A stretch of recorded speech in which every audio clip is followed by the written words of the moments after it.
आ रहा है भाव पकड़ में। अगर ज्ञान रूप अवस्था का अनुभव से होने लगे तो ज्ञान समुच्चय सार ग्रंथ है। आस्था की निर्विकल्प अवस्था का अनुभव हो जाए उसका नाम ज्ञान समुच्चय सार है। अपने आप में स्थिरता की स्थिति का अवलोकन हो जाए उसका नाम ज्ञान समुच्चय सार है। और जो चलने की अवस्था से भ्राम दे दे उसका नाम ज्ञान समुच्चय सार है। और ज्ञान ज्ञान में प्रतिष्ठित हो जाए उसका नाम ज्ञान समुच्चय सार है। आधार की केंद्र मूल बिंदु पर ठहरी हुई अवस्था का अवलोकन में अनुभूति निर्विकल्प अवस्था का अनुभव हो जाए उसका नाम ज्ञान समुच्चय सार है। जहां दर्श को दर्श नाम ना पाए उसका नाम ज्ञान समुच्चय सार है। ज्ञान में निर्विकल्पता की अवस्था, छायकता की अवस्था और तो और ज्ञायकता की अवस्था, निरपेक्षता की अपेक्षा ना रह जाए वह को नाम ज्ञान समुच्चय सार है। साध्यता की साधना और साधना की आराधना, जहां साध्य और साधना को भी विराम मिल जाए उसका नाम ज्ञान समुच्चय सार है। और जहां ज्ञान के इस पावन फल से चलते हो उसका नाम ज्ञान समुच्चय सार है। जहां सब जगत के प्रपंच जाल की मोह माया के पूरा कचरे का सारा हो जाए अंत वह को नाम ज्ञान समुच्चय सार है। एक चैतन्यता के प्रकाश का अनुभव हो जाए उसका नाम ज्ञान समुच्चय सार है।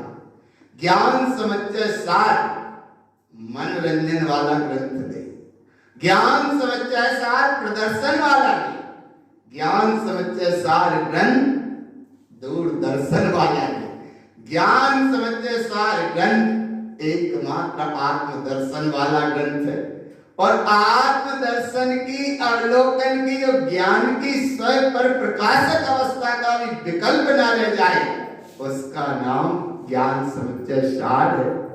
ऐसे ज्ञान समुच्चय सार ग्रंथ में सार मत का पहला ग्रंथ ज्ञान समुच्चय सार, और ऐसे ज्ञान समुच्चय सार के ग्रंथ में जहां ज्ञान ही ज्ञान का भंडार है उसका नाम ज्ञान समुच्चय सार है। और ऐसे ज्ञान समुच्चय सार में द्वादशांग का सार भरा है। ज्ञान समुच्चय सार में देखो जागो उठो देखो क्या रखा है संसार में। संसार में रस ना रह जाए वह को नाम ज्ञान समुच्चय सार। संसार की परपर्याय में मस्त ना रह जाए उसका नाम ज्ञान समुच्चय सार है। कहीं जड़ अचेतन पुद्गल पर पर्याय इनमें मस्त न रहे वह को नाम ज्ञान समुच्चय सार है। एक ही एक है उसका नाम ज्ञान समुच्चय सार है। और एक में अगर दो का कई भाव है तो बोले अभी अहंकार है। और जो अहंकार आकार की मस्ती में झूले वहां हाहाकार है। और जो अपने स्वभाव में निराकार में जम जाए वह को नाम ज्ञान समुच्चय सार। ऐसे ज्ञान समुच्चय सार की महाविराटता में तुमने प्रवेश किया तो गुरु महाराज कह रहे गाथा में प्रवेश तो पहले कर ही रहे हो लेकिन थोड़े माथा में प्रवेश करना। माथा कहते हैं बुद्धि को, यहाँ बुद्धि है, बुद्धि एक बुद्धि का केंद्र बिंदु है। तनक बोले पहले माथा सही रखना। जैसे कहते हैं ना माइंड सही हो, माइक सही हो और मंच सही हो तो ये बात समझ में आएगी। और नहीं भगवान इतना सुनने के बाद अगर कहीं फैसला रात भर हुआ सवेरे उठे तो आया ना वाकई आनंद नहीं कि वो तो जहां से बह रही थी ऐसा नहीं। अरे यहां बहना बंद हो जाए और एक बार कम से कम मान तो लो कि वहां बाहर जगत में प्रपंच जाल की बात है नाली, लेकिन वहां से हटकर भीतर देखो त्रिकाली। और इस त्रिकाली की अवस्था का अनुभव होने का नाम ज्ञान समुच्चय सार है। 908 गाथाएं समय अनुसार वांछन होती जाएगी, समझ में आती जाएगी। और लेकिन एक पक्का करो ना, जब तक समझ में ना आए तो उठो ही मत। जैसे दुकान खोल के बैठते हो, आज बोले सुबह से लेकर शाम तक गोहनी नहीं हुई, कम से कम एक आध तो आया ना, उठा ही नहीं रहे, दुकानें बंद नहीं करे, काहे भैया? बोले आज तो भाई नहीं गई। फिर एक आध बस संजय भैया कोई याद हो तो बोले करो, कम से कम वाइनी तो हो गई, आए ना। दुकानों पर बैठते इतने वहां लेकर के भगवान एक आध तो 1000 कुछ 1000 हो जाए, गोहनी तो हो जाए, ऐसे यहाँ लेकर बैठना। अगर तुमको जब तक अनुभव ना हो तो उठना ही मत। क्यों मत उठो? बोले कुछ लेके ही जाएंगे। क्या लेकर जाएंगे? अच्छा गुरु महाराज क्या देंगे, क्या महावीर क्या देंगे? देने वाले सब चले गए, आया ना। फिर क्या है? बोले देने वाला कोई नहीं है। कहां से मिलेगा? अपने आप से मिलेगा। अपनी आस्था की निर्विकल्प अवस्था का अनुभव होने का नाम ज्ञान समुच्चय सार है। और जब हम आस्था में दूसरे की कोई श्रद्धा का कोई विकल्प न रह जाए, को नाम ज्ञान समुच्चय सार है। सारे मोह माया धन्य चंद्र सब पूरा अंत हो जाए, को नाम ज्ञान समुच्चय सार है। सार मत माने, सार कहते हैं निचोड़ को, और मत कहते हैं अपने अभिप्राय को, कि अपने अभिप्राय में एकमात्र शुद्ध वस्तु का अवलोकन होने लगे, को नाम ज्ञान समुच्चय सार है। और ऐसे ज्ञान समुच्चय सार को सुनकर बाहर की आंख तो खुल ही जाए, लेकिन कम से कम भीतर की आंख खुल जाए। भीतर की आंख, अंदर की आंख खुल जाने का नाम ज्ञान समुच्चय सार है। और जब अंदर की आंख खुले उसका नाम ज्ञान समुच्चय सार है। और वस्तु स्वरूप क्या है?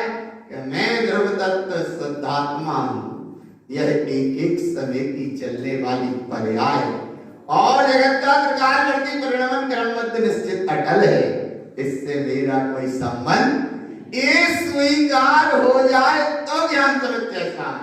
और नहीं वस्तु स्वरूप आया ग्रंथ में पढ़ लिया और अब यार भगवान आप में इधर उधर चले गए, तब भाई कौन क्या कर सकता है? कौन कहाँ जा रहा है, कौन कहाँ चला गया, कौन कहाँ गया, भाई निर्णय पता ही नहीं है कहाँ जाना था। एक तो भागता आया, भागते ही चला जा रहा है, भागता आया, बीच में थोड़ा बहुत समय मिला तो भागता चला गया, आ रहा है भाग पकड़ में आ रहा है। एक तो भागता आया, भागता चला गया, थोड़े बहुत दिलाने समय मिला तो उसमें ही वो भाग के चला गया। अरे भगवान भागना और भागना छोड़ के अपना अनुभव करो, थोड़ा सा समय है भगवान, इस थोड़े से समय में तो सत्ता का अनुभव हो, कि जहां कोई की सत्ता, कोई का अस्तित्व पर पर्याय की मस्ती की कोई अस्थि ना रह जाए, भागो नाम ज्ञान समुच्चय सार है। ना तुम्हारी दृष्टि में पर और पर्याय, अरे और तो और साक्षात तीर्थंकर परमात्मा का भी विकल्प ना रह जाए, भागो नाम ज्ञान समुच्चय सार है।